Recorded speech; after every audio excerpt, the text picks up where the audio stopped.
All right, welcome to episode 192. I can't believe we've done almost 200 of these. I'm happy Derek's not here to remind me that on episode 200 is supposed to be a big collage of everything because that ain't happening. I don't have time to listen to the last 100 episodes and make a little collage. So I guess if somebody wants to do it, let me know and we can figure it out. Maybe we have a fact checker. His name's Greg. Maybe Greg wants to do it, and I know saying that just kind of alerted Greg. Or maybe Ty, the videographer, wants to do it, but I don't think Ty wants to do it either. So maybe just we won't.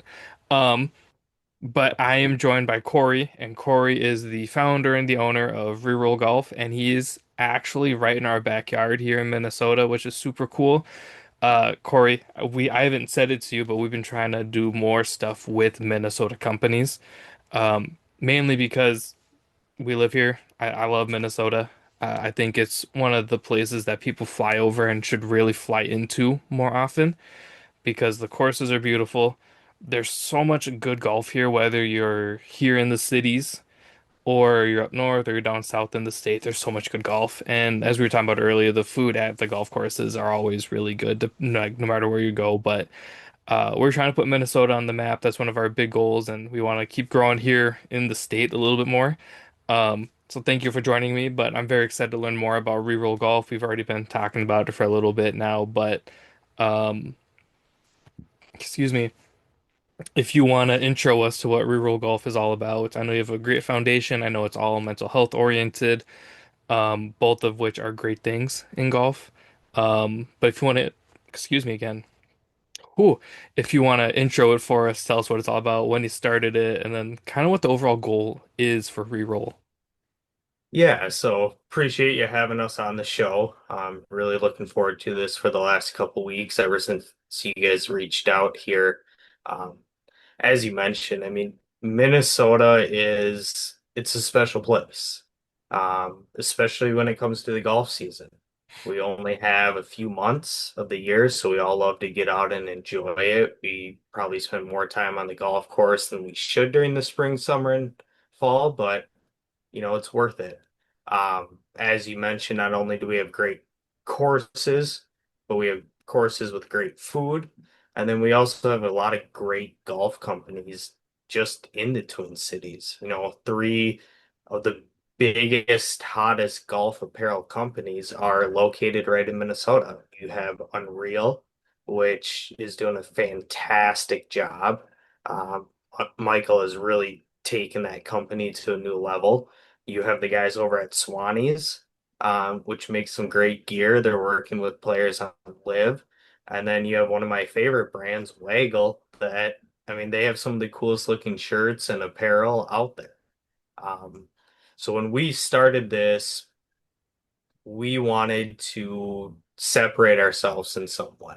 We really wanted to create a brand as well as a foundation that had a purpose. And that purpose was to start the conversation around the impacts of mental health.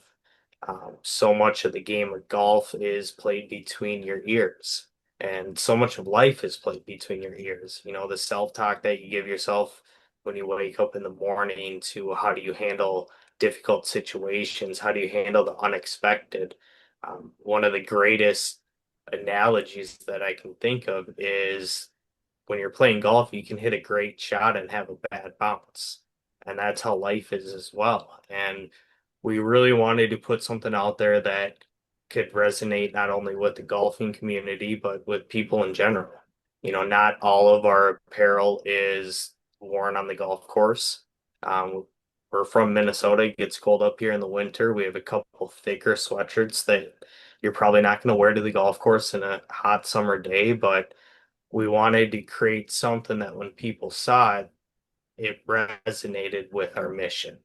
And that's really why we started both the company doing the apparel, the accessories, the head covers, but then also tried to start a foundation at the same time. So back in 2019, I lost a good friend and former high school teammate to suicide. And that really weighed on me for a number of years because when he passed away, we talked about, hey, we want to do something to honor him. We want to start a tournament. We want to do all this. And then COVID happened Mhm. and we are all locked inside for the next couple of years. And during that time, you started to see the impacts of mental health gain and gain and gain. Um, with the addition of social media, we see that suicide rates amongst young people are growing and growing and growing at an exponential rate. And we know we probably won't be the next Nike. That's not our aspirations. We're not trying to be the next billion-dollar apparel company. But if we can get out there and we can resonate with one person and get them to open up and talk to someone when they're going through a difficult time, we've accomplished our mission. And over the last year and a half, almost 2 years that we've been doing this now, I've learned a lot about mental health. And the biggest thing that I've learned is it does not discriminate. It does not care if you're a famous athlete or a famous actor or a young college kid that's going through a tough time in school or someone that just relocated and having a tough time making a connection with people in their uh, community. I've met people from all walks of life that have struggled with, whether it's depression and anxiety, substance abuse, just the fear of being inadequate in their daily lives. I mean, you can name it. The spectrum's very, very wide when it comes to how people are affected by these conditions. So that's really why we started what we were doing. Um, we're learning as we go. I don't come from a apparel background. I don't come from a nonprofit background.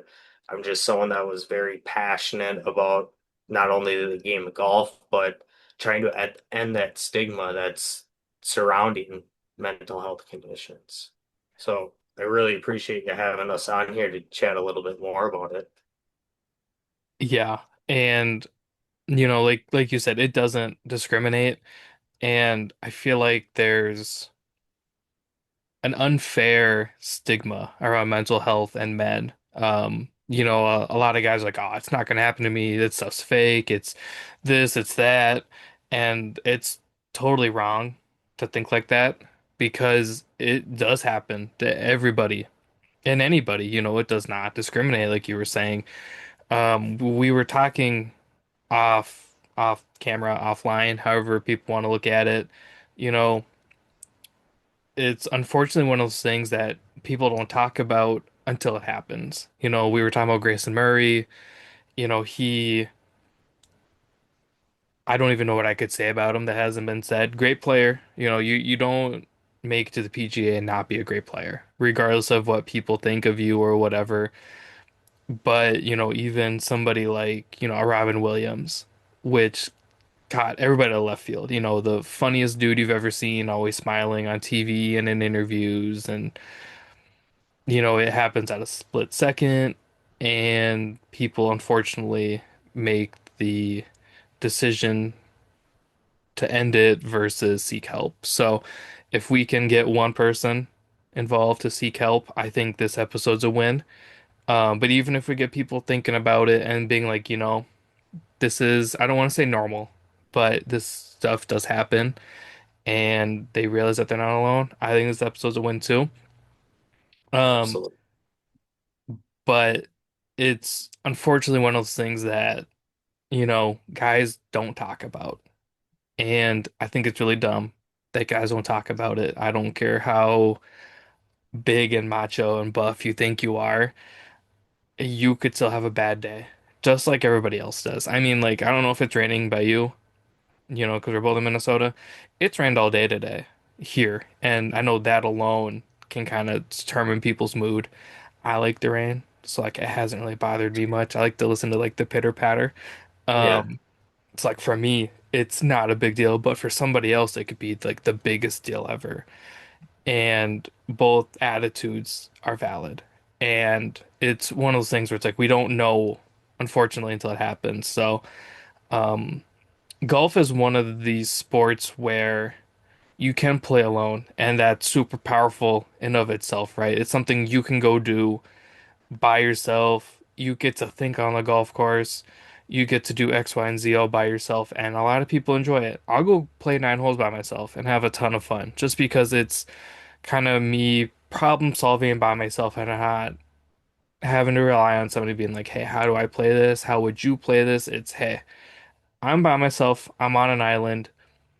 Let's work through this. But on the flip side of that, it's also a sport that you can play alone and not always talk to somebody about it. Um, you had said something earlier about lessons you learn on the golf course are also lessons in life and vice versa. So I thought that was really powerful in of itself, but it's one of those things that I think more people should talk about it, especially in golf. I feel like nobody talks about it until it's too late. And if we can, help it, I'm all for it. Yeah, along with, kind of referencing being able to hit a good shot and having a bad break in life, it just have always grown up thinking that the game of golf is such a good teacher of how to get through life. Um, being a sport where you can call a penalty on yourself if the ball moves and you go to move a leaf. I mean, just the little responsibilities, the dedication, how do you actually get better? How do you enjoy it more? And, for 99% of us, we're just going out there to enjoy it and have fun. And that's how life should be for everyone. And when you're out on the golf course and you're not enjoying it, you're not being able to have fun, yeah, there's a competitive side of it, but you're probably struggling with things off the course as well. You're probably having a hard time with, whether it's your career or your relationship or your family. So many of those things can translate on the course, even just in a fun round with your buddies. And I think being able to recognize some of those lessons that it teaches you about accountability, discipline, um, kind of hitting shots within your ability, learning how to play your game. Arnold Palmer had a great quote, swing your swing, right? Like everyone's going to go about things a little bit differently, but we can learn from each other. We can learn from our experiences. There's no difference about talking about, hey, I want to get more spin on my wedge shot, so I'm doing X, Y, and Z to generate that. Well, have that same conversation about what's going on in your personal life when you're out there for 4 hours. So you kind of alluded to it earlier, you want to find out more about us, more about our goals, and at the end of the day, I want to use the game of golf to help people cope with life, help them understand how we can work on both kind of simultaneously, how we can go about things with a little bit different approach, a little bit more positive attitudes. Um, Ideally, I'd like for the foundation to be able to, bring therapy on a golf course at some point. How can we get people outside doing activities, walking 9 holes with a licensed therapist and just being able to do a fun activity, learn something new, and kind of talk about life and struggles that they're going through. And we're kind of learning as we go and we're kind of rolling with things and we've had a lot of ups, we've had a lot of downs, and that's life and that's golf. In a lot of ways, golf can be like a metaphor for life. You said to yourself, you can hit a great shot and get a bad bounce. I've hit, like, looking back at my golf, I've hit some shots that I'm like, wow, I can't believe I hit that so well. And like the sound of it and like you feel it. And then like I can't find the ball after. So maybe I didn't hit it as well as I thought I did. But you have moments like that. And like to me, that is the most like discouraging thing on the golf course. And if that is my most discouraging thing on the golf course, I'm doing pretty well. in life, I would say. Obviously, there are things I wish I was doing better in life, but you go hit a bucket of balls. And, I'm not saying it's going to get better, but, as long as you're in a better mindset after, I think that's the strongest part. Um, or my biggest pet peeve is I hit a great shot and then my follow-up shot is like disastrous to the point where it's like I'd rather just like restart and never talk about it again. But that's not golf either. You roll with the punches, just like life, right? You wake up every morning, you pick yourself up and you just go. You have everything your best, but I know it's easier said than done. There are days where it's like I just want to lay in bed and not do anything. And those days are fine. It's called Saturday for all I care. Like I just don't do anything on Saturdays. Um, Although now that it's hopefully getting nice out, maybe I'll go play golf. I haven't played around of golf yet, admittedly. Um, I've got a little bit of FOMO, so please don't tell me you've played like 15 rounds already, because I might cry. Just five. Ah, not gonna cry, but I'm jealous. I feel like every day I don't work, it's been like cold or rainy, so have not hit it yet. But I do want to dive in to you've been mentioning the foundation. It's called the ReRoll Foundation. Um, and it's for those impacted by mental health illnesses. Do you want to kind of dive into kind of how that works and where the money goes and kind of stuff like that? How you're using the foundation. I guess I'm not familiar with how foundations work, to be totally honest with you. Yeah, so we kind of wanted to do both at the same time. So I don't have a large multi-million dollar corporation that's donating to the foundation. You Okay. know, we haven't reached that level where the foundation is more or less a tax write-off. Mm, We probably never will. I have a few good buddies that do foundation work, but they have the support of a lot of corporations, and they're able to put on these huge events and drive in hundreds of thousands of dollars. We're not there, but hopefully one day we are there. So when we started this, we wanted to be able to create something, which is on the apparel and accessory side, that stands for something. We want when people see our gear or products, we want them to be conversation pieces. We want to start the conversation around what we stand for. And then on the foundation side, we had our first charity golf tournament last year. So we were honoring my former teammate Matt Chamberlain that passed away, as well as I had another coworker in 22 take his own life, and then in 25, right before our tournament, we had someone that was going to participate take their life. So really what we're trying to do is create something that stands for, people that have been through stuff, people that are going through stuff. Um, Last year we hosted our tournament out at Brackett's Crossing in Lakeville. And at the end of the day, we didn't make a lot of money, but we had 19 teams out there. We had another 15, 20 people join us for dinner. So we had in our first year, 100 people out at the event. wow. Um, this year, we're going to do it on July 6th. So could be a little hit or miss depending on how many people are up at the cabin, don't make it back in time. But we just wanted to really start the conversation, start doing the event. We hope to do other events such as maybe a 5K run here at some point, partner up with some indoor golf places throughout the winter, maybe put on some smaller events that way, and just really kind of bring the two together.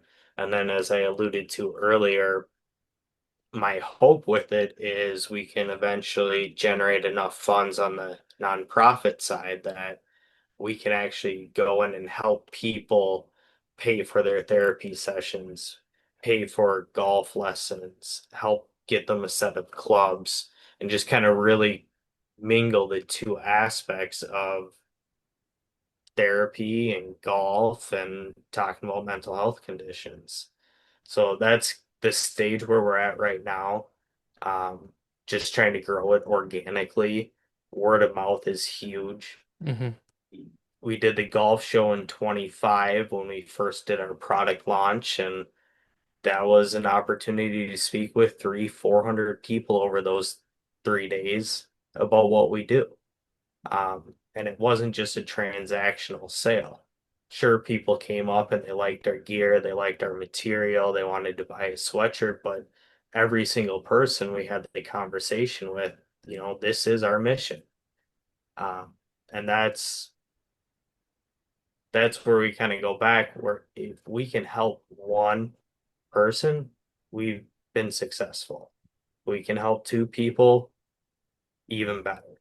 And just going day by day by day to connect with as many people as possible and let them know it's okay to go through things. It's okay to want to reach out and talk to someone. It's okay to, a lot of us guys, we don't want to go to a therapist office. But if we spend 4 hours on the golf course together, I'm probably going to know a lot about what you're going through and what you're dealing with. And you're not going to feel like, hey, I just opened up to someone I don't know. Hmm. Yeah, the tee box on hole one, we didn't know each other. But by the end of the round, we're sitting there having drinks afterwards, having a meal, whatever it may be. And you can't wait to get back out there again, regardless of how you played. Uh, so that's really what we're striving for. We'd love to get some more corporate sponsors to come into the event. We'd love to start raising more funds that way, but as long as we can keep hosting the event, as long as we have enough interest in there, that's our primary goal right now. So, as somebody who has helped plan and host 4 golf events, yeah, 4, uh, kudos, because it's tough. Like that is one of the most like mentally training things to do in golf is to host an event and throw an event. Um, if it goes on this year, let me know. I'd love to play. I'd love to participate. I think it's a great cause, and I've never played that course before, but I've heard it's pretty nice. So I'd love to get out there and play with really anybody. I don't know if I get Derek there, but even if I show up, I'll play. Let me know. Yeah, And we'll if you find a team for you. and if you end up wanting to do a 5K, let me know. I can see if I can use some of my connections to make that happen, or maybe we could get Brooks out there or something. I'm not quite sure how much pull I have or if that's allowed, but we'll see what we can do. Um, but yeah, I mean, you kind of hit the nail on the head. A lot of people, I don't know if they would view therapy as like a weak thing or like you're not as strong as somebody who doesn't go to therapy. I think the strongest people do go to therapy and then they, talk about their life candidly. To me, that's got to be the hardest thing in the world to do is kind of open up and say, "Hey, I am Dominic. This is what I believe in. This blah blah blah." Um, like Derek and I have a lot of heart to hearts with stuff, and that's I kind of view Derek as like my older brother. I am the oldest one. I don't have that buffer, I would say, right? I kind of learned through life the hard way, being the oldest child. So having Derek has really helped me kind of have that kind of older brother type deal. Um, but he and we've talked a lot about a lot of different things. We put a post out about some like the ice raids and everything going on in Minneapolis, and I remember I texted him. I'm like, should we say something? This is our backyard. They're kind of tormenting our people, and he goes, dude, you don't even have to ask. Let's do it. Let's be the reason people look up to us and let's try to help the people that need help the most. So that's kind of where I wanted to do something different this year at the podcast and try to find companies that are standing for something other than, hey, I have this really cool idea and we want to sell it, which is all fine, right? Like that's more power to them, whatever. But if we can find accounts like you that are like, hey, we see golf as this vessel and we want to help people mentally, physically, or whatever using this vessel, I think that's where golf can be really powerful, and I think that's how sports in general can be really powerful. Like we were talking about a lot of sports beforehand with like the Wild and obviously the Wolves being really, really good right now, other than Dante and Ant going down for the. I mean, Dante's done for the season, and I mean, there's a shot, you know. But I think what the Twins are doing with their foundation and they're building baseball fields and giving underprivileged kids a chance to play baseball in a team-oriented activity to teach them, team building skills and how to rely on other people, I think is really powerful. And I think golf is really powerful in the sense that you have to rely on yourself. And like you said, you penalize yourself when you feel like you should penalize yourself. I can't remember, but last year it was, I think it might have been to Heath or Akshay. They were like, "Hey, I grounded my club in the bunker. I should, I should score this." And everyone's like, "Why would you tell the official on yourself?" And it ended up costing them money because they weren't tied anymore. They're like went down Yeah. a placing. I can't remember which one it was, but they were like, it's an integrity thing. It's me holding myself accountable. It's them kind of knowing what they're worth and not being able to like sit right with things. You know what I mean? So I feel like that's where, this discussion's not always the easy part in life, but it's needed. And I think that's where people like you are doing a really good job with golf and using it as a way to help people. But you saying that you have to penalize yourself, I thought of that right away, and I thought that was one of the greatest like mainstream golf things I've seen in a long time, where a player is like, "Hey, I could have gotten away with this, but I felt like I did this," and obviously the repercussions were they didn't make as much money, but I mean, if you can't live on what they make per year, I think that's kind of on you, to be totally honest. Um, but that's how I view it. I do want to touch on your apparel because obviously that is one of the driving forces for the foundation. Obviously, 10% of every sale goes to the foundation, correct? Yeah. So I don't know if you've named him, but I'm kind of obsessed with your bird. I don't know if he has a name or not, but does the logo have any inspiration for anything? I love him. I don't know his name. I feel like he's just a goofball and I love it. Um, but does it tie into does it tie into mental health in any way, or is it just kind of a bird that plays golf in my mind?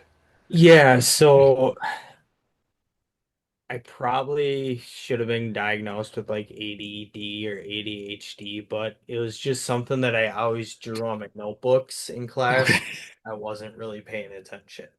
And when we started it, I knew I wanted a symbol that kind of stood for something. And that's why we kind of went with it. Just, you know, it kind of catches people's eye, kind of reminds you of Mr. Peanut with the top hat, but it's got a birdie on it for birdies. Right. People think it kind of looks like a penguin as well, but you know, it was just something to have fun. It was just something to be a conversational piece. And that's why when we kind of did our soft product line, sure, our first rollout with the golf show, we wanted to be a little flashy with it so people could start recognizing that symbol and then tie it to mental health. So we haven't named him yet. I don't know if he'll get a name at any point, but yeah, it's kind of catchy in a way. I love him. Again, it's one of those things where it's like it doesn't have to mean anything, but so at first I thought it was a penguin with a hat, just from Yep. like, and then I clicked on it. I'm like, it's definitely not a penguin. It's definitely a bird. I didn't get the Mr. Peanut thing until you said it, and now I can't unsee it Yeah. in a good way. Um, but 10% goes to the foundation. And is that everything, including like the head covers and the hats, or is it just like the hoodies and the polos? It's everything we do. Okay. So when we started it, we wanted to do it kind of on three different pillars. So we wanted to do apparel and accessories. We want to get into coaching at some point here, and then we want to have the mental health foundation. So everything that we do in reroll on the company side kicks a portion of the proceeds over to the foundation to help pay for things. So whether it's hats and apparel that we gave out at the event last year, or towels, or raffle items, whatever it may be, we use those proceeds from the for-profit side to donate to the nonprofit side. So I'm I'm on the website, right? Like I'm looking at everything. You've got a good variety. And I mean, you've got two polos, three hoodies. I'm sorry, four hoodies. I'm a sucker for golf hoodies. I feel like I've been saying that a lot lately. Um, but people keep coming out with golf hoodies, and here I am buying every golf hoodie. I don't have Yeah. room for all these golf hoodies, but here I am. I just can't stop myself.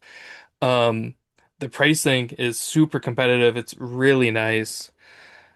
Are you planning on doing any more apparel, or are you kind of sticking with the core for a little bit of the two polos and then the hoodies?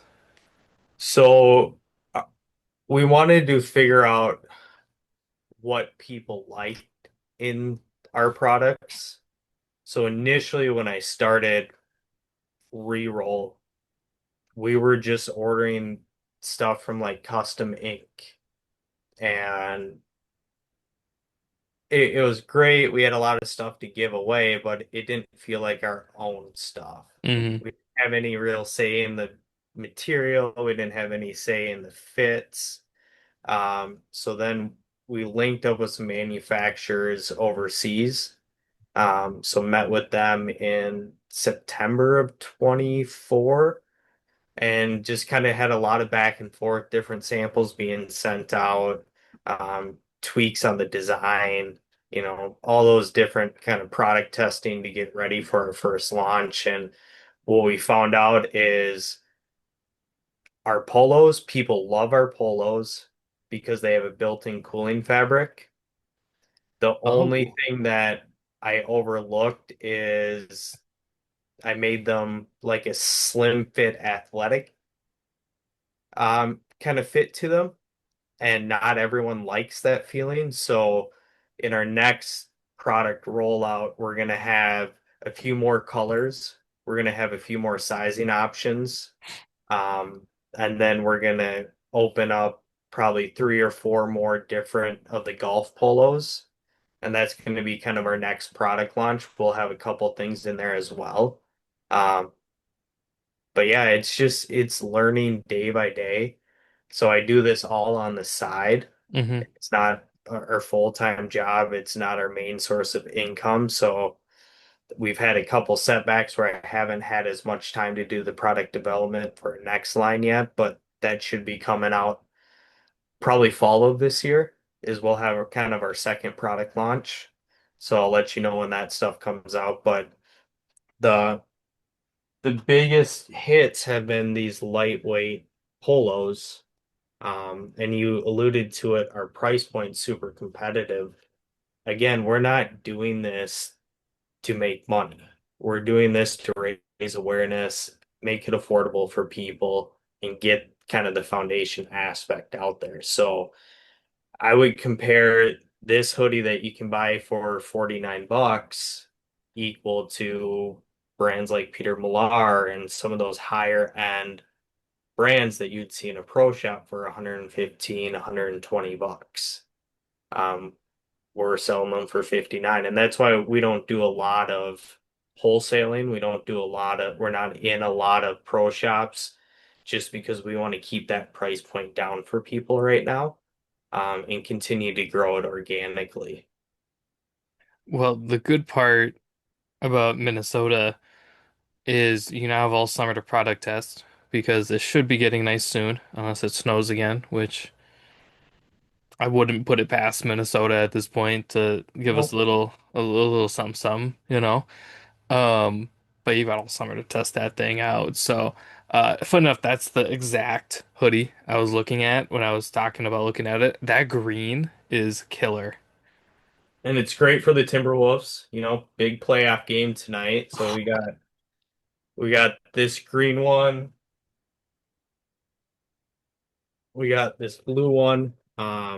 We've actually sold out of a few sizes of this, so I can't wait to get more of these in. And then we'll have a few more color options coming out, but we really like the fit of these. We really like the material of them. Um, they all kind of have that fun dancing bird, as we like to call it, on the inside of the print. So And I then go I for didn't it. mean to interrupt you. I love inside print stuff like that. If you ever need inspiration for like a fun print inside of like a golf hoodie, Van Saint does a great job, and they're out in like Georgia, Atlanta area. But Okay. uh, they all so like I think my hoodie's hanging up, but it's all black, and then the inside is just like it's like somebody dumped a bunch of paint on it. And it's one of those things where, like, on the golf course, it looks nice, but then as you get closer to me, you're like, oh, he's got some like stuff in his hood. And um, so I love when companies are like kind of playing on the outside and then they use the inside to tell a story. I think, whoa, that was weird. I'm still getting used to the whole cinematic camera of a MacBook. Okay. I don't get motion sickness, but that made me a little sick. I don't want to turn it off, so we're just gonna roll with it.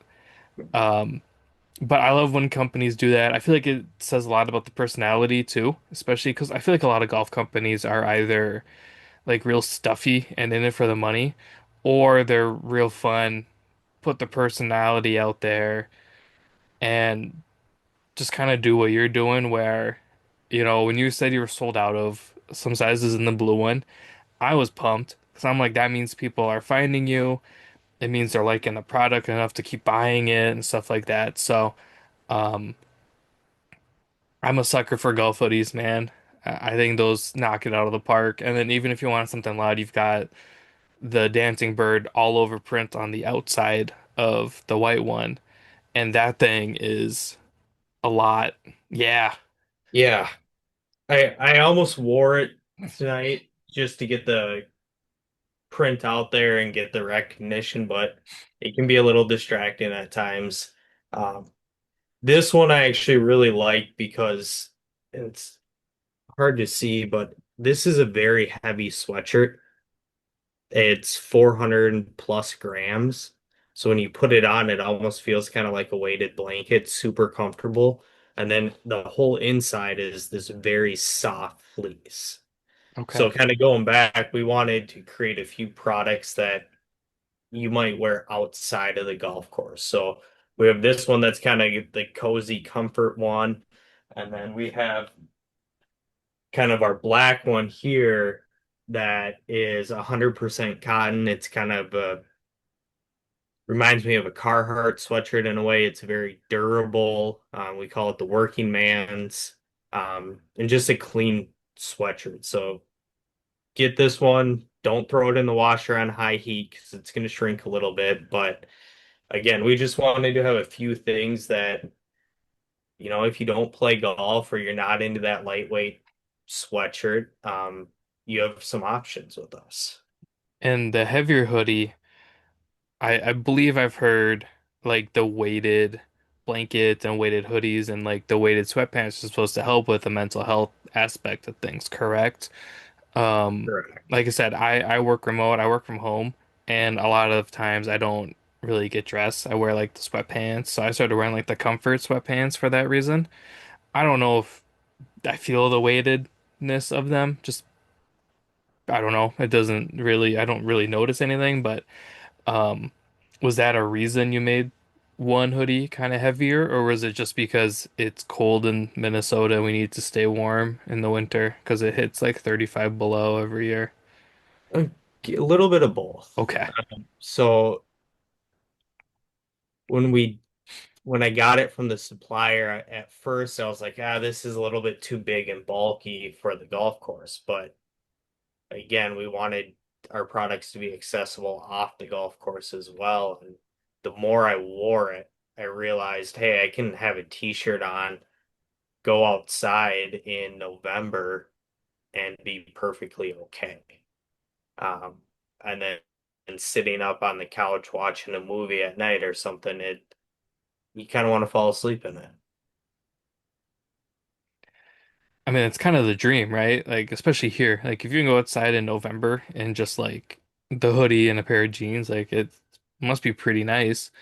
Um, I went to I went to the Bulls game when the Bulls were in town and it was like 40 below that day, if you remember that stretch in like January.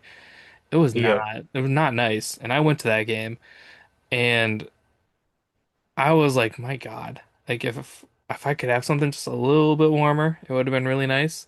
So I can see like with that hoodie, I mean, like you hit the nail on the head, like just laying around the house, quick errands. But I mean, for Minnesotans, I mean Midwesterners, like Wisconsin, as much as I hate Wisconsin, but like they would love it because it's cold everywhere, right? So stuff like that, I think you're doing a great job building a brand that isn't just a golf brand, which to me is ideal because then you'll see it casually and stuff like that. I feel like a lot of golf companies fail because they try too hard to be a golf company versus an everything, everyday type wear company.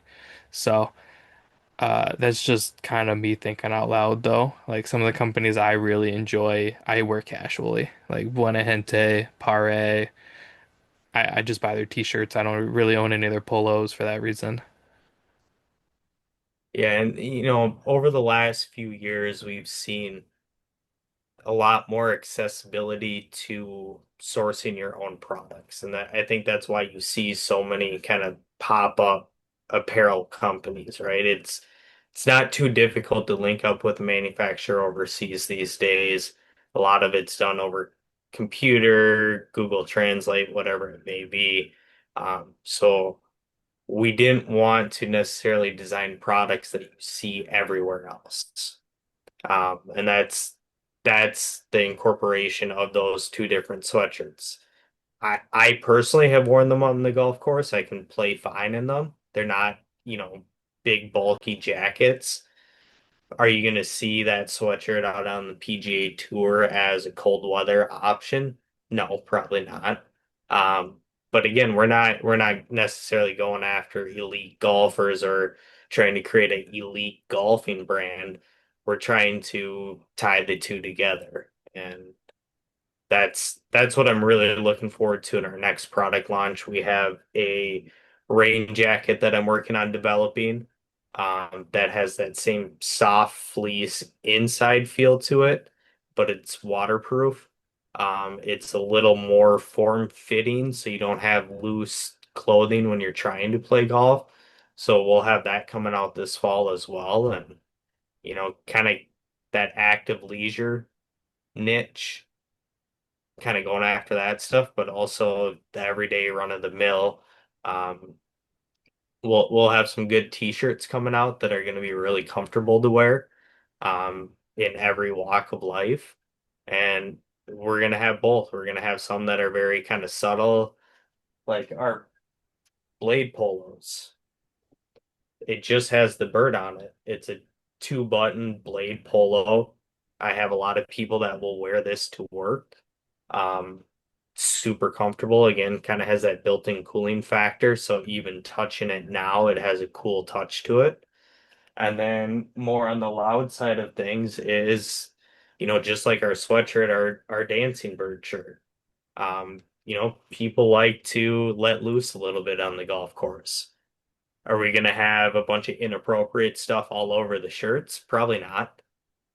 But we want people to have fun with this stuff. We want people to want to wear it. We want it to be good quality, and we want it to be affordable for pretty much everyone out there. So before we switch gears, I need to know about the cooling fabric in the shirt. I'm always hot. Like without a doubt, I'm always warm. And going back to the hoodie thing quick, if you've ever played golf in like October in the Midwest or Minnesota specifically, you would know about having a hoodie in your golf cart is like the best thing ever. Um, I played a couple years ago in October and it rained. It was super sunny and then we made the turn and it just rained and rained and rained. I played 9 holes in the super heavy hoodie and it was like the best decision of my life. So for people who don't like hoodies, don't knock it till you need it. It's one of those things where everyone's like, "Oh, I can't play with the hood."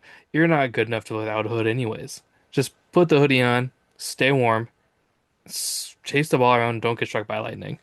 That was my goal that day. But I need to know about this cooling fabric. Is it like sweat activated? Is it, you know what I mean? Like I've seen some armbands like that when you sweat they cool down. So it's not sweat related. Um, to be 100% honest with you, I don't know why it has that feeling to it. It was something that was brought to our attention by Sure. our suppliers. And I thought that was just a really cool element to have. I haven't seen it before,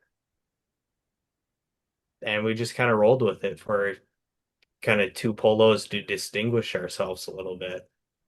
I've seen it the other way. So the fabric would heat up as it gets wet. So Mizuno, they have this thing called Breathe Thermal. I don't know if they still do it or not, but they had these running tights and shirts that when you sweat they would heat up. So they were super nice in the fall and the winter, and I would always wear them as like a base layer, like if we're ice fishing or whatever, because you got to stay Yeah. warm with all the beer you're consuming. Um, so I've only seen it to where it would warm up. So when you said cooling fabric, I was like that's I'm bigger dude, a little bit more husky. I'm always warm. I'm always toasty. And I recently cut my hair like last week. So I'm hoping I'm not as hot on the golf course. 'Cause it used to be real bad to where like my head would get hot. And Yeah. then yeah, I know, believe it or not, this is cut. Like it used to be real bad. Um, you can laugh. It's okay. No, I had the same thing. In college, my hair was down to my shoulders. 2 years ago it was that long. So I've definitely been there where you get done playing golf and it's like you just took a shower because you're so warm up there. For reference, I cut like 6 inches off. So like it was there was a lot of hair. Like you watch last week's episode and you're like, damn, he's got a ton of hair. And it felt like a ton of hair, especially in July, and I'm not a morning golfer, so it's like I'd rather play in the afternoon when it's hot because I'm stupid. Um, so yeah, so in cooling fabric, I was just like, that's almost a game changer. I don't know why don't more companies do that? I'm not sure. I thought this was such a unique product when we got it. And again, I'm surprised I haven't seen more companies incorporate this. Now, again, I don't come from an apparel development side of things, so I don't know all the nuances of how they make it feel that way or if there's any, sort of sweat activation for the heating side of things that I couldn't tell you. But I don't know either. I know a lot of people who do make apparel and they have not said a word about this. So now I'm gonna message everybody and be like, you guys need to make this with this cooling fabric so people don't get heat stroke on the golf course. what I'll do is when we get done here, I'll throw one in the mail for you, and then you can get your hands on it and feel it yourself and let me know Like what you think of it. I'll yell at every other company, be like, you guys need to make yours colder. It'd be kind of cool to do in our sweatshirts too, because when we were going through this, we want our clothing to be appropriate in the sense.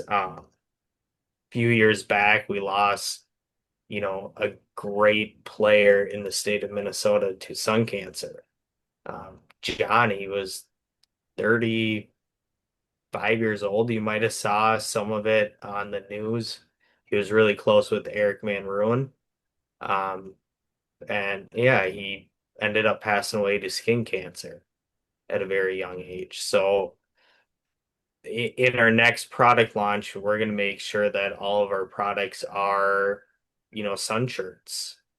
And that's why we want kind of the lightweight hoodies. I love that golf courses allow you to wear hoodies on the golf course now, and it's not, frowned upon. Because even up around your neck, you kind of have the hood there that protects some of that sun. So everything that we do kind of has a reason behind why we're trying to do what we're doing. Well, I mean, I love hoodies. I'm wearing this is a golf hoodie. Like it's super low key. I'm a big fan. You can wear these all day casually. I've had this on since this was like delivered today, so I've not taken it off. Um, they know who they are. I already sent them a message, and then I had to that it's been a whole thing. It's been a day, and I'm like, should my vest have this logo? And he goes, no, I need that back. So I had to send that. It, it's been a day, and I'm just like, dude, like, what are we doing? But anyways, you asked me a question, and that not many people ask, and I wanted to kind of inform you and maybe the newer listeners. Um, you had kind of asked the story of the podcast of Derek and I, um, and not many people ask us questions. Outside of that, obviously, it's our show. It's not at all frowned upon. I like answering questions, but um, for newer listeners who just started listening, I'm Dominic. Derek is the other host, and no, he's not a co-host, but at this point, he might be a co-host, respectfully. But Derek and I met in community college. We both suck at math, so anything with numbers is really bad for us, which is kind of hard when you run a podcast because it's all numbers. Um, so Derek and I just suck at math. That's how we met. He's quite a bit older than I am, so I give him a hard time for that, but that's kind of what younger brothers are supposed to do, I guess. I don't know. Um, but we started playing those like $1 DraftKings duels for golf against each other. So we just bet $1, and whoever won would get the dollar. As in Derek took my dollar a lot. Um, but that kind of evolved into us playing golf together and kind of just hanging out together. And we were playing, actually, funny enough, we were playing like I think it was 18 at Majestic. It might have been. I think we were playing the Crossroads. And we're putting our bags away, and he goes, "Hey, I have this idea." And this was 2019. Um, he goes, "I have this idea." And I'm like, "Oh shit, this is not going to be good." Um, he goes, "You're very opinionated." I'm like, "Yeah, I kind of am." Didn't quite understand what that word meant in terms of like the weight of the word. Um, and he goes, "And you tend to like pick a hill and die on it." And I'm like, "Yeah, unfortunately, yeah. If I believe in something strong enough, it's kind of my belief. It's how I was raised." Um, he goes, "And you talk a lot." I'm like, "Yeah. What are we getting at?" He goes, "We start a podcast." I'm like, "That is stupid." Closed my door and drove away. I'm like, "We're not doing that." And then 2020 hit, COVID happened. Um, there's nothing else to do, right? Here, I don't know if you remember, but they opened up golf courses here before they opened up anything else. And then to sit and go play golf with your buddy, you'd have to sit like with the screen between you, or Derek and I played a course and they made us each take our own cart. And I'm like, you're kidding. There's two of us. I was like, okay. Um, I texted him like, hey, do you still want to do this? And he goes, I think it's a great idea. I think it'll be super fun. Um, and I said, cool. I got the Instagram domain name so nobody else could take our brilliant idea. Um, and then the first episode released, I think it was the week of the Masters in 2021. It was when we launched our first one. And I'm telling you that story because there was a lot of kind of self-doubt in doing all that. Um, there's an element of putting yourself out there that people don't quite understand when it comes to social media and the podcast world and, you owning your own company. There's an element of being vulnerable, and that scares the shit out of people. It scares me, right? Like I am kind of chronically online, as the young people put it. Um, and looking back at it, we did the first episode 4 times. We just didn't like the first four. So the first one we released was like the first one we were like, this was fun. We enjoyed it. And then by the second episode, we were singing "Staying Alive" by the Bee Gees, talking about The Office. So we got comfortable quick, and then it transitioned into um us kind of putting our faces to it, right? Like obviously the guests would see our faces, but we like wouldn't post our faces online.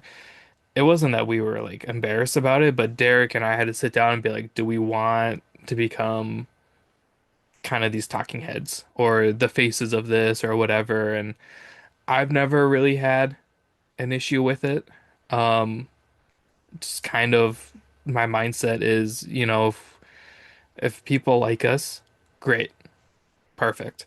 And if they don't, they're never gonna listen again, and that's okay, right? Like nobody's gonna be like, "Wow, Dom's hair sucks. I'm gonna watch next week and like nobody, you know what I mean?" So like the way I thought about it is if people see the way I look and they compare it to the way Derek looks, they're gonna be like, "Wow, Dom's the weirdo," and be like, "Okay, I've been that way my whole life. I've had long hair since third grade. You can't really say anything that's not been said to me about my hair." Um, but the more I looked at it, the more I wanted to put myself out there from like a mental side of things to where it's kind of helped me be more like secure about like myself and stuff like that. To the point where it's like I'm posting videos of me actually playing golf. Like people see my swing, they see my outfit, they see everything. And I remember the last time I did it for a company. Shout out Bomb Tech Golf. They're great. Uh, cool company. Willis is phenomenal. He's like the coolest dude. He lives in Vermont. And I guess I didn't correlate Vermont with snow, but if you think we get a ton of snow, they might get more snow than we do, which means I'm never gonna move to Vermont. Um, and hair's kicking. I've got shorts on, I've got a t-shirt on, just playing, 9 holes. And everyone was like so loving in the comments and so caring and just like so like friendly to the point where I'm like, you know what? I made the right choice. Put myself out there. I don't view it as taking a risk per se, but it's definitely been one of those, like we're talking about mental health, where it's definitely one of those like confidence building things to where I look back on it and I'm like, why were we worried about anything? Why were we worried about what people are gonna think? At the end of the day, we're just a little Instagram page who posts about golf. Obviously, Derek's page is quite a bit bigger at like 160K or whatever Save Far is at right now. Um, but the good has outweighed the bad by far. I mean, we work with the 3M Open every year, and it's been a phenomenal relationship. I'm upset that Mike stepped down as tournament director, but I loved getting to work with Mike, and I'm excited to work with the next guy or woman, whoever it may be. But that wouldn't have happened without putting ourselves out there. So, you know, talking about mental health, it's scary, right? You've lost a lot of people. And that's something that I hope I never have to experience and something I hope my brother never has to experience or Derek ever has to experience. But to those listening who, may struggle with something, put yourself out there. Somebody's gonna sit there and be like, you know what? I appreciate that and I look up to you for that. So that's kind of the history of the pod. Um, everybody we've had on for a reason, and there's only been one that has not been great. So out of 191 episodes, 190 of them have been a resounding success. And we're not doing it for money. We don't make money doing this. Uh, we're just kind of doing it because one, we love golf, and two, personally, I love people. I think people from all different walks of life and backgrounds are the reason one, golf is so great, and two, just like people as a whole are phenomenal. I've got really close friends in California, I've got really close friends in Arizona, I've got buddies in Boston, which I never thought I would say out loud because I've never been to Boston, and it social media, like we were talking about how young kids have it tough with social media, and unfortunately that's led to a higher suicide rate from cyberbullying and stuff like that. It can definitely be bad. I definitely see that argument, but there's also so much good you can do if you're willing to put yourself out there and have a positive mindset and kind of surround yourself with the right people. So, to everybody, thank you. I have so much fun doing this every week. Um, to the companies I work with on a weekly basis, I've nothing but good things to say. Four Bros made the logo. John and Trev, geniuses. I love both those guys to death. All the companies we get to work with, Kingsman, uh, Duffing Up, all those people. I mean, nothing but good things. Los Calferos. But yeah, that's the story of the podcast in a very short, condensed form. I don't know if you have any more questions for me. I'm more than happy to ask them or answer them, but um, it's a similar mission to you, just in a different form factor. Yeah, and I think you kind of hit the nail on the head. You have to learn how to grow and overcome some fears, and whether that's putting yourself on social media or, starting something new or raising your hand where you go, hey, something's just not right. Mm, And you're willing to reach out and get help. Um, you know, I know a lot of people, we had our first event last year and there was people January and February messaging like, "Hey, are you guys doing the event again?" And just knowing that people wanted to come back was a huge boost to everything else that I had personally going on in my life, whether it's, finance related or career related, or, we just had a boy, he's turning 3 in May, so adjusting to becoming a parent. Um, you're going to go through these moments in life where you're a little unsure of yourself, you're a little unsure of what's next, but you can't fold to that pressure. You can't hide away from it because, like you said, the good's going to outweigh the bad. And I think you hit the nail right on the head as far as, there is so much good that can come out of stuff like this. There could be a person listening to your conversation and you might say something that just resonates with them and that kind of gets them out of their little funk or gets them excited to go play golf. Um, kind of alluding back to what we talked about earlier, there's so many valuable lessons that this game can teach us. And you probably have experienced it yourself. You probably know people that have experienced this. They can go out and they can suck the entire day. They can be topping balls into water, hitting balls out of bounds, looking for balls in the woods, striking out, trying to get the cart girl's number, whatever it may be. They hit that one shot, and when you're sitting down on the patio after the round, that's all they talk about. Remember that shot I hit on 15? Remember that birdie I made on 16? It only takes one thing to change that mindset into, hey, I want to go back out there and do this again. And sometimes we just got to find that in our own personal lives where it's, yeah, things may not be going as planned. You may have a couple bogeys, a double, a quad, whatever it may be. But soon enough, if you stay with it and you keep trying to do your best and you maintain a good attitude and learn how to put some of those bad negative shots or bad events that happened in your life behind you, you're going to find a reason that you want to get back out there again. And I think you guys are doing a great job with this show. Like you said, you're not doing this because you hope one day your podcast is on Netflix. If it gets there, great. But if that's the only purpose you're doing it for, you're probably going to fail more often than not. But if you have the right intent behind it, you have the right charisma, you have the right confidence in yourself to do something new and overcome some of those obstacles, whether it sells out to Netflix or not, you guys are going to look back on this and be like, hey, I'm glad I took that risk. I learned, not only something about other people and what they're doing, but I learned something about myself as well. And I think we're a lot alike in that way. Some of the best laughs I've ever had are on the golf course. Or like you were talking, like, you know, I topped every ball in the water. I couldn't hit a shot straight, but I hit that one shot, and you just go back to it over and over and over. And you just sit there and you smile.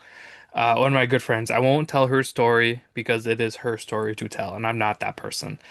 Um, she was in kind of a messy relationship. He got her into golf, and then through body language, I was like, "Oh, you hate it out here. Like, just not having fun." Like, she hated it, but athletically, she has like the ability to be good at golf.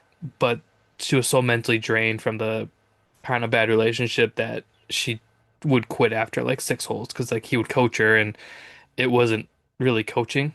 You know what I mean? It was more Yeah. just like, you're wrong. And I'm like, that's not how you coach somebody. Like, I'm not very old and I know that. Um, so now that she's out of that relationship, we've played golf a handful of times and it's like she's smiling. Yes, we both lose our balls in the woods and then we have to go find the golf balls. But she'll hit a shot and she goes, "Oh my God, did I do that?" I'm like, "Well, I didn't. That came off of your club. I just stood here. I didn't coach you. I didn't do anything. That's all you." And it kind of brightens your day, right? Um, my friend Abby, if you're not following Northern Greens, follow Northern Greens. It's a women's golf club, Okay. and her whole goal is to get women into golf, and it's a Minnesota-based thing. She lives in Minneapolis, and she does these co-ed events every so often. So I always try to go to the co-ed event. Um, and I ended up taking my friend the last time just so she could talk to other women about golf and just kind of be in like a place to be herself and play golf. I've never seen somebody like blossom or open up the way she did in like a half hour. She was like chit-chatting with the women we were paired with. Um, she had a lot of great shots and she was like, "Wow, like this is what golf is." And I'm like, "This is what golf is." So I've always told people you got to give golf a couple tries before you really say you don't like it. Just me talking about it has made some of my friends interested. So I've been lucky enough to acquire multiple sets of golf clubs. So uh, the good news is I can take people golfing that have never played golf before. So that is kind of what the podcast has allowed Derek and I to do, is to take people who have never played golf before and take away the "I don't have a club" excuse. Well, I have clubs for you. Shut up or buck up, right? Like, I don't have golf balls. I can give you golf balls that you can lose. Don't worry, because I'll lose just as many. And that's kind of the goal with the podcast, is to get people interested and to maybe one day people be like, "Hey, I played golf because of you." And I think that'd be a really cool and kind of surreal for a full circle moment that hasn't happened yet. Maybe one day, and I don't care if it does or doesn't happen. I'm not gonna judge my success or failure based on that, but um, that's kind of the beauty of golf and how it can improve kind of the mental health side of things. And you see a lot of laughs, a lot of smiles. We were playing in California last spring. It was like we were there end of May, kind of into June type, so spring into summer, and we were playing Tierra Rajada Golf Club in SoCal. Beautiful course. Unreal. They told me not to venture off into the woods because the snakes will bite me. And I said, okay, don't want to get bit by a snake on my vacation. Sounds like a great plan. And the whole trip we were there, I knew as soon as I came back, I was going to get laid off. Like, back of my mind the entire time. I just knew it. And they had actually called and told me that. They're like, when you get back, it's not gonna, you won't have a job for much longer. And I said, okay, we're gonna roll with it. And the best part about the trip was I didn't think about that once. And we played golf a handful of times, and there was one hole in particular, and it was me and Brendan from Duffin Up in the cart together, which dynamic duo right there if I've ever seen one. He and I are just like 1A, 1B, two peas in a pod. Um, he's like, "Hey, the tee box is only here. I think you should hit this." And I said, "Okay." I usually don't take advice from other people. I just kind of hit what I hit. Was not a great hit. So I'm going into the second shot on a par three blind. Cannot see. All I can see is like the very like tip of the flag. That's how big I've hit up this hill. And I think it was like 40 yards, but it was like straight up in the air. Like it's just something ridiculous on hole two. I hit it and I just hear screaming. And I'm like, oh my God, did it go in? Did Brendan get bit by a snake? Did Brendan get the cart girl's number? Like, did he not strike out? Come to find out, I hit like the shot of my life. And it was, I shit you not, like that far from like holing out from like a blind shot. And I smiled the entire round. And I think I broke 100. Like, it was not like one of those shots you like write home about or one of those rounds. But that one shot alone, I was like, I don't care if I get fired or laid off, whatever. I hit a great shot. My friends were there to see me. I bought a GoPro, so I was kind of vlogging the whole thing. Of course, nobody sees it because I didn't set the GoPro up properly. Who thinks they're gonna hit that shot? Right. Um, but mentally, that entire day, I was sky high. I was like, this is the best feeling ever. And I don't think I had a single birdie that day, but I saved par. Derek didn't have to fire me from save par. It was perfect. Um, but to me, that is kind of the beauty of golf and being able to use it as an outlet is I don't remember anything else from that day because we were drinking and I was hitting the tequila pretty hard, but that shot has kind of stuck with me and I was just like on cloud nine that entire day. So when people talk about what golf can do for you, golf can do that. And it's truly one of those sports to where it's unlike anything else because it's a team in some aspects, but you're very much your own player, coach, whatever. So I thought that was an unreal feeling. And it's something I still look back on and I smile, even though it's been almost a year. I need to get back out there. Yeah. Yeah, no, unreal course, but I thought that was very fitting for this. Well, so I've been in construction sales for the bulk of the last 10 years and had the good fortune of taking a lot of, project managers or job soups or whoever it is kind of out to the golf course, entertain them a little bit. And the one that sticks out in my mind is playing with a guy named Dennis. He couldn't hit a golf ball to save his life. We tried, he'd sit there, he'd swing whip, we try and get him pointers. He couldn't do it. And he could have easily let that blow up the whole day, not only for himself, but for other people. So what he would do is he'd watch us all tee off, he'd try and hit a ball or two off the tee.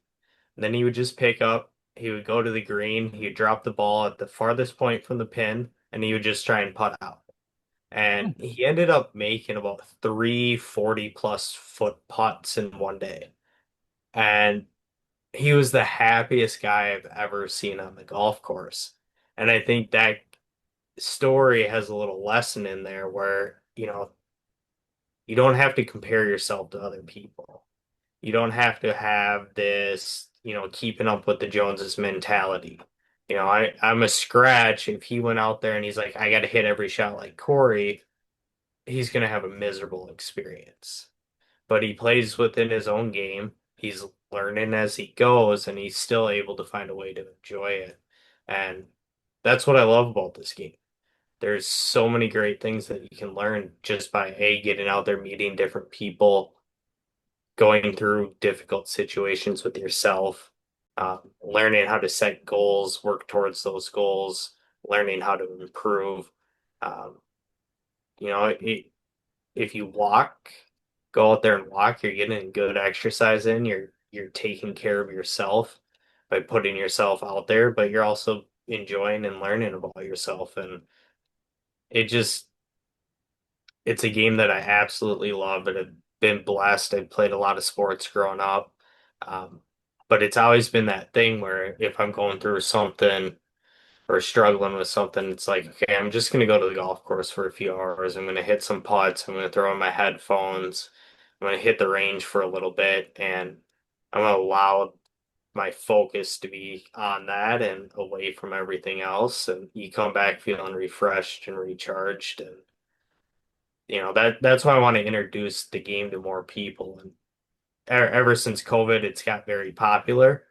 Um, but I think we can keep growing it. I think we can keep using it as a way to help people learn more about themselves and life in general.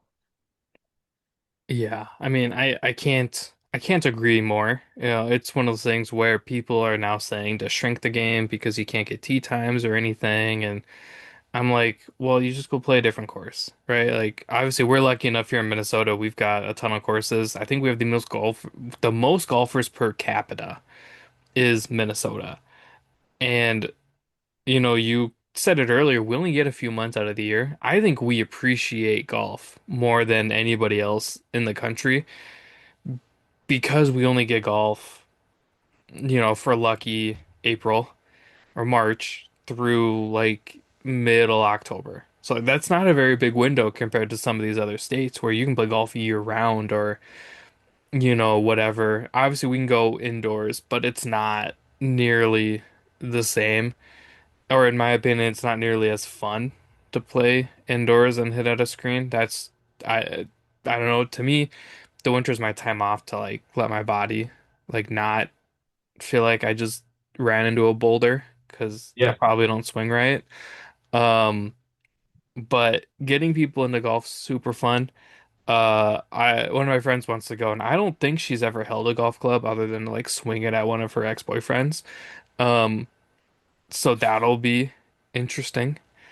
But her kid just turned 1, and I want to get him into golf. Like, so I want to get him one of like the little baby sets of clubs just to be a nuisance for mom and dad. But Um, I want to start him young. That way, when I'm old, I have a golfing buddy, even though he's not my kid, because I don't know if I'm ever gonna have kids, and that's fine. But if I can be a bad influence to one kid, it's gonna be that one. That way, he gets into golf and spends all of mom and dad's money. Um, but I do wanna ask you, we do have rapid fire questions, and I'm really curious about how you're gonna answer these based on the conversations we've been having. Um, and they're not very in depth, so don't feel like you're gonna have to like have another heart to heart with me because it's not at all what it is. But lately, I've been having a really fun time, and I know last week it kind of stirred up some commotion in the comments because Luke said lob wedge, and I believe Luke could probably do this with a lob wedge after speaking to him. Um, if you could play 18 holes with just one club, excluding your 7 iron, because that's cheating, what would it be? Well, why do you have to exclude the 7 iron? Come Because on. when we first started asking the question, everybody said 7 iron. It's kind of because it's one of those clubs that is kind of it's like in the middle. It's a good length, but it's also short enough to where you could not blast it on a par three, but it's also long enough to where it gives you a chance on a par five. Um, that's just everybody said the same answer, and we got real bored of it real quick. So we're excluding the 7 iron. Um, Personally, I would do like my 60 degree just for like shits and giggles Yeah. or like a 2 iron just for shits and giggles, but it's not about me Um, I would probably have to go with probably my 6 iron. Just again, kind of middle of the pack. You can chip it if you need to chip it. You can putt out with it. You can get some length out the tee. If I was going for scoring, it'd be a 6 iron. If I was going for fun, it'd be a driving iron. Um, Okay. Trying to hit those short little punch shots with it would be a lot of fun, kind of interesting in and around the greens. So But I Tin carry cup. a I mean, tin I cup is the reason why everyone says 7 iron. yeah. I carry it's an 18 degree, so I think it equates to like a 2 iron, but it's driving iron. So I have one of those in my bag at all times. And I always say that one because I know if I top it, it'll roll far enough on like a par three to at least be semi close to where it's like, okay, whatever. But I know if I hit it center mass and I hit it correctly, it's a driving iron, so it gives me a shot on a par five. I've Yeah. also hit a couple shots with it to where people look at me and go, "What the hell did you just do?" We were playing Troy Burn, and I don't remember what hole it was, but I hit this like perfect like stinger slice type thing. I no idea. Couldn't see the hole, but I knew we were far enough away to where a 2 iron is probably the play out of my bag. And just low, and it like curved around and just kind of rolled to, like the middle of the fairway to give me like a short kind of like chip in to the green. And everyone stopped and looked at me. They're like, "Did you do that?" I'm like, "I guess so. I don't know where it is. I can't see it yet because I'm down below." So again, ever since then, I'm like, I need a 2 iron. It's just my club now. It's a fun club. Although when I first started playing golf at a young age, I had a 1, 2, and 3 iron in my bag. So for me, looking down at it and seeing like a butter knife and like a straight club, I guess like for me, it's not unnatural. But I know some people they don't like how kind of like a 90-degree angle driving irons can be. Like sometimes it's Yeah, daunting. I don't know. To me, it's kind of normal. yeah, I play a lot with my 3 iron still. Not a big hybrid guy. I tried one. Not no. I agree with you. I can't do it. It might have been the one I tried, but I feel like it shoved my hands too far forward, and was not comfortable with it. See, I'm kind of old school in the mindset of they're talking about like the golf rollback and how Hmm. to kind of make the game more challenging again because all these courses are just taking out their trees and lengthening it so you can kind of bomb it wherever you want. I think we do a equipment kind of standard. So take like the wood bat in baseball, right? You can use aluminum bat all the way up through college. You get into the pros, now you're using the wood bat. I'd like to see more professional tournaments have a standard as far as these hybrid and game improvement clubs. Make all the pros play with pure blades. Okay. You get 1, 3, and 5. You get your wedges, but no hybrids, no different 4 irons in there, no different 5 irons, and kind of bring it back to a ball strikers game versus a smash it and go hit a lob wedge. I think that'd be fun for like a couple events to start out with, just to kind of see.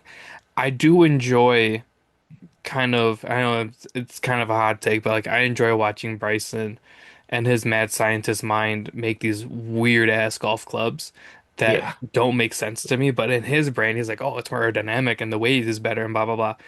I find that fascinating to see how they can kind of manipulate these clubs with lead tape or in his case 3D printing, and I find that super duper interesting in the game of golf because that's not something anybody would have ever thought when they first started playing golf, right? I think that's super cool to see. I also understand what you're saying though. Like, before we were recording, I was telling you I don't like links courses. I don't like not having any trees around me. It feels like I understand that's like the purest form of golf. I like trees. I like feeling like I'm alone and secluded in this like wilderness area, but there's a golf course. I don't know. To me, that's more therapeutic and fun, I guess. Yeah. So I don't like that courses are like removing trees or whatever. Like I can't remember which one it was. It might have been Augusta that removed a tree semi recently. Um, no, it wasn't Augusta. They had a tree fall. There was one course recently where they took a tree out of the tee box, and now it's just like everybody just bombs it, and you're just like, it's not even hard anymore. So, I agree for the pros though. I think for the amateurs, they should leave it because golf's already really hard. Oh yeah. That's why I kind of reference like the college baseball aspect of things. Like when you have a hybrid or you're seeing 7 woods and 9 woods, it's great, but it also kind of takes away from the original design of the course. Sure. You go back to a lot of the famous shots in history, and it's, you know, Ben Hogan's 2 iron or 1 iron that he was hitting. And that would be cool to see again because I do think some of the improvements in the clubs allow for mishits to be less penalizing. I don't really care about the distance the golf ball is going, but I care about are they hitting the ball pure or not? And that would just be interesting. I mean, I'd love to see a tournament where they go out and play with hickory shafts and wounded golf balls from the 1930s just That'd to be kind of cool. compare it. That'd be super cool. Be like, hey guys, you leave your clubs in your rental car. We got these like hickory sticks for it to go whack around. And if it breaks, we can make you another one out of the tree branches in the woods and just, like that would be super cool. I agree with you. That'd be super cool. Um, my next question I wanted to ask. Again, these rapid fires are not very rapid, but we'll get through them. If you could have one person wear your brand, so in your case, somebody gets to wear a re-roll hoodie on the PGA or polo or whatever, who would it be? Gary Woodland. Okay. I I think his ability to talk about what he's gone through these last few years um, is huge. And, like I talked to you about probably off camera at this point now, was we kind of started after the Grayson Murray incident happened. Hmm. And I remember right at the time we were starting, his family was starting a foundation. We touched base a little bit. I was trying to get them involved to come out to our tournament. And for someone to still be here and still have that influence, not only in the game of golf, but anyone that's watched Full Swing on Netflix, like you mentioned earlier, that was a tough episode to actually get through. Because when he's sitting there talking on national TV about, hey, I sat down and I wrote these letters to my wife and my kids, and things were just not working right as far as his brain chemistry went. Like, that's huge as far as moving that needle a little bit forward. And if I could send a sweatshirt to anyone on tour right now, yeah, it'd be Gary Woodland.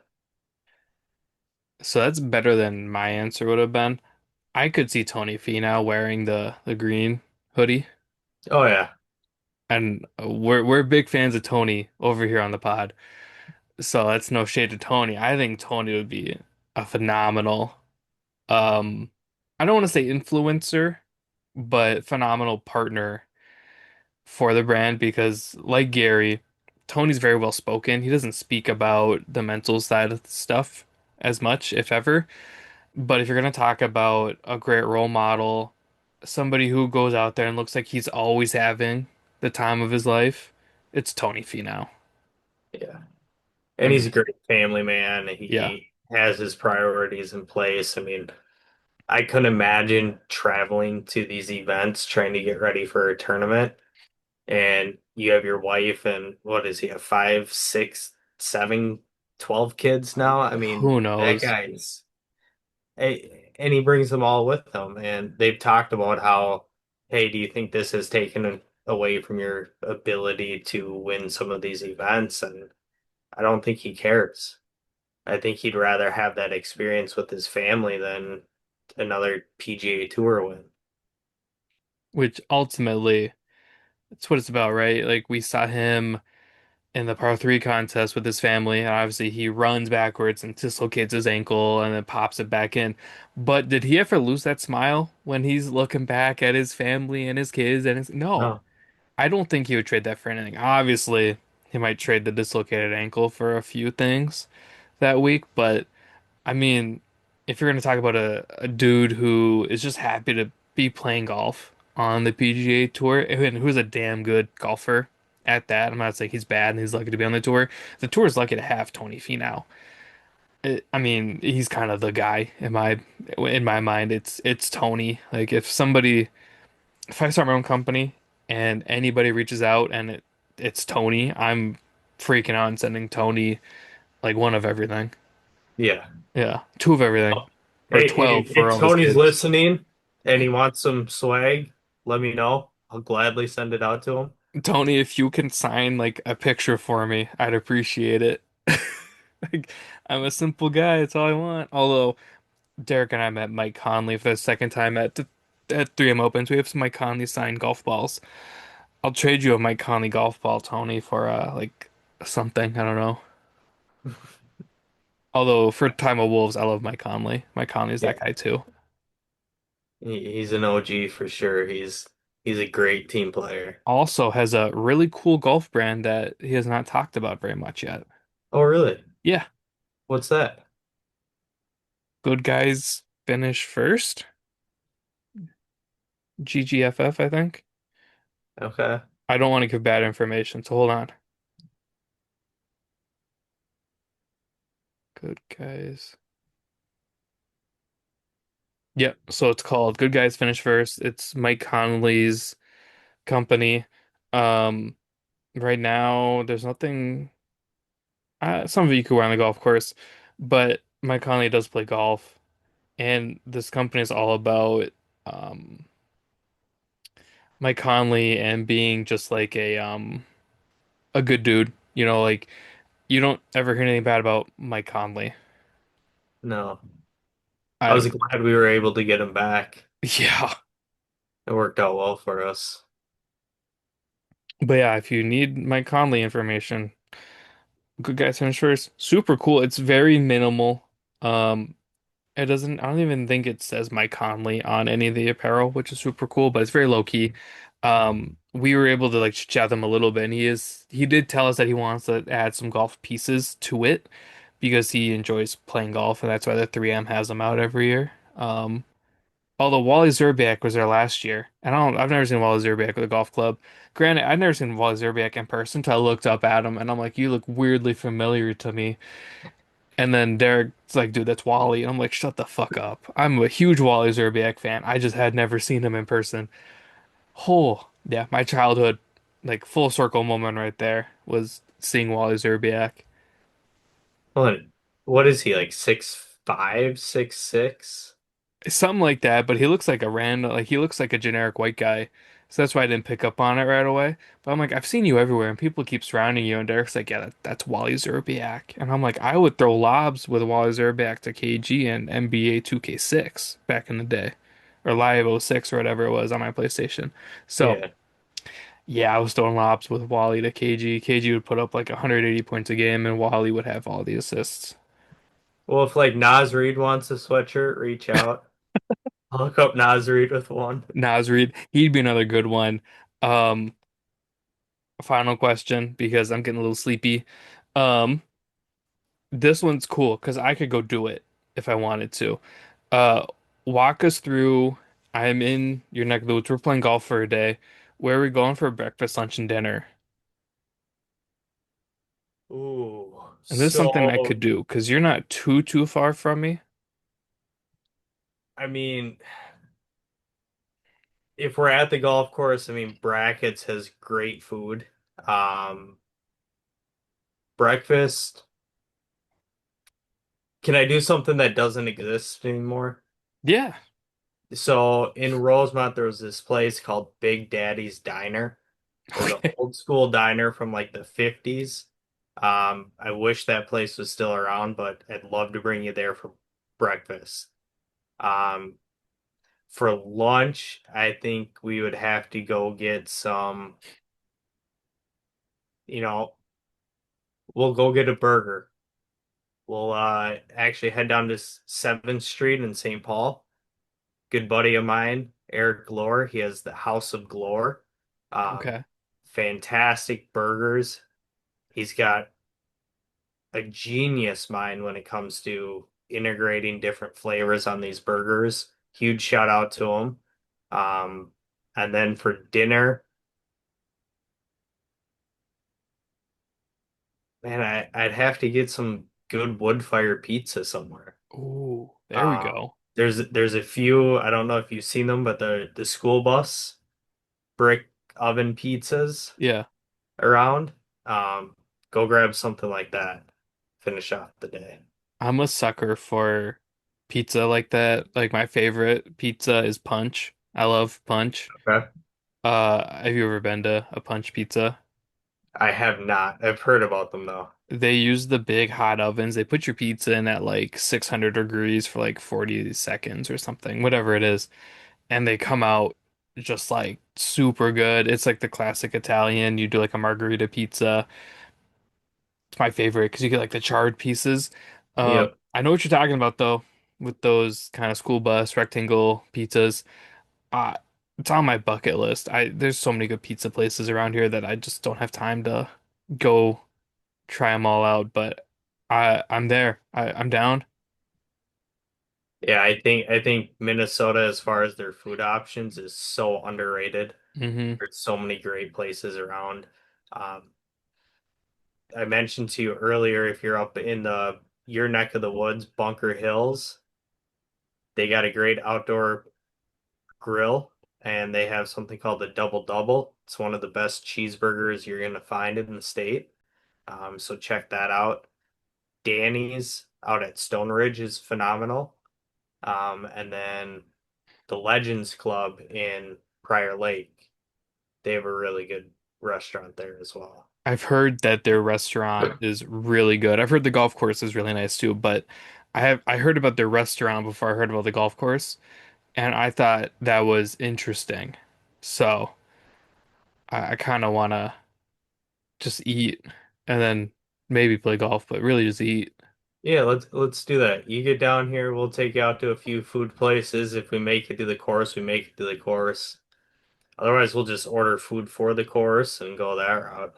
Oh, I love to eat and play golf. It's like the best. It's honestly probably the best thing ever. Um, we did we went to NorCal one year and we played Half Moon Bay. I feel like it's kind of one of those things where it's like, well, if we're going, we gotta go play Half Moon Bay. So we played the Ocean Course. Okay. I shit you not, Half Moon Bay might have the best breakfast burrito I've ever had. And it's just like this little like food shop. They're like, Dom, do you order food? I'm like, where'd you guys order food from? They're like, Clubhouse to the right. It's like this little hole in the wall, and they're just like, do you want the salsa on the burrito? I'm like, no, give it to me on the side. And it was the best breakfast burrito I think I've ever had. And I still dream about it, and it's been years. It's funny how something like that can just bring back memories. I mean, the course, gorgeous course. It's beautiful. It's worth every penny I spent, 100%. But that burrito, that's just gonna make me go back is to get that burrito. Yeah. Oh, That's like the double double up at Bunker. Not a fan of the course, but if I got to go play it, at least I know I'm getting that double double. yeah, their courses because they have three 9-hole courses. No, it's not. There's not a true 18. You play three 9 holes. It's weird. It's goofy. So one quick question before we end things. Yeah. Have you ever played the game Roll Reroll? No. Okay, so you asked earlier about the bird, Yeah. but the name Reroll. So there's a game you can play on the course. Let's say it's two versus two. You can play it individually as well. But the premise is if you guys have the tee box, you tee off. If you hit poor tee shots, we can roll you, which would be doubling the points or the bet, however you want to classify it. Um, so if we roll you and then we get up and hit bad tee shots, the first team has an option to re-roll us. So the whole premise of re-roll is betting on yourself when you're counted out. So that's where the whole mental health side of things kind of comes in because for most people that are going through something, whether it's loss of a job, loss of a parent, struggling with addiction problems, a lot of people have already kind of counted them out. So we wanted to do something again, incorporating golf with the mental health side of things, and that's where the name reroll comes from. Okay. I think I've seen something similar to that. Yeah. High I low, it's kind of like a version of high low with Okay. that's kind of I've seen it where somebody hits a good shot and they're like, nope, you gotta do it again. And then that person doesn't do it again, and I'm like, yeah, that would happen to me. Um, I like that. It's I In my mind, I had asked you about the name. In reality, I probably didn't. I was probably too. I have ADD. I was diagnosed at a young age with ADD. Don't know if that's apparent or not. My mother would beg to differ that it's very apparent.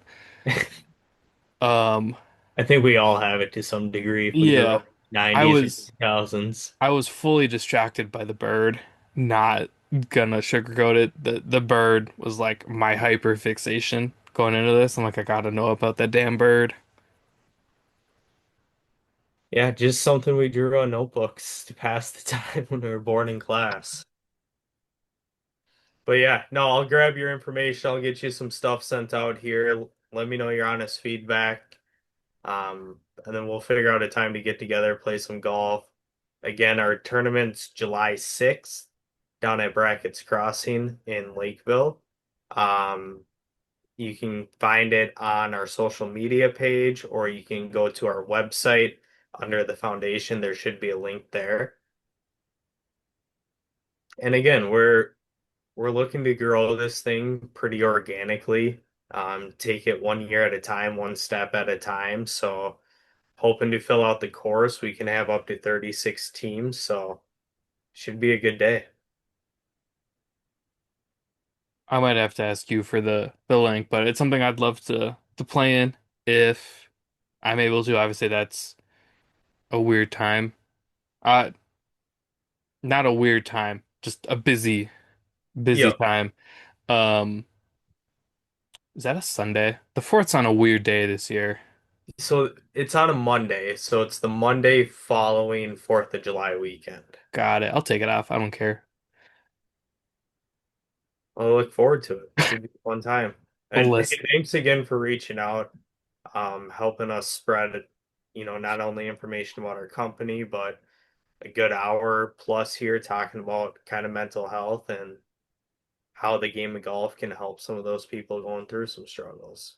Yeah, and before we end it, mental health is super important. You never know what people are going through, and it's one of those things where, it's hard to sit here and be like, ah, people should just talk about it. You don't know how hard it can be to sit there and, give your life story to somebody else and hope that they accept it and can help, or just listen because it's hard to sit there and talk about it. I have a hard time talking about myself personally, so you asking about the pod, it's hard for me to kind of take credit, even though I know Derek would be like, Dom's the producer, the editor, the mastermind. I do all the social media, so it's really the Dom show, and Derek would say that, and I feel terrible saying that personally, but it is something I'm super proud of. Um, but you never know what the person next to you is going through. Just be kind to people. Unfortunately, it's hard for a lot of people right now, which is stupid. Just be nice, listen to people, ask how somebody's day is. You don't have to do much, but sometimes doing something is enough. So, I think that's a good place to end it. Corey, hang out for a little bit because I do need one thing from you. But it's nothing major. I just don't want you to hang up, which is fine. So, Well, again, hey, thanks for listening and really glad we got to connect here tonight. of course, no, thanks for coming. To everybody listening, I will link everything, reroll in the description of the podcast, IG page, website, stuff like that. That'll all be available. You just gotta click on all my links in the podcast. So.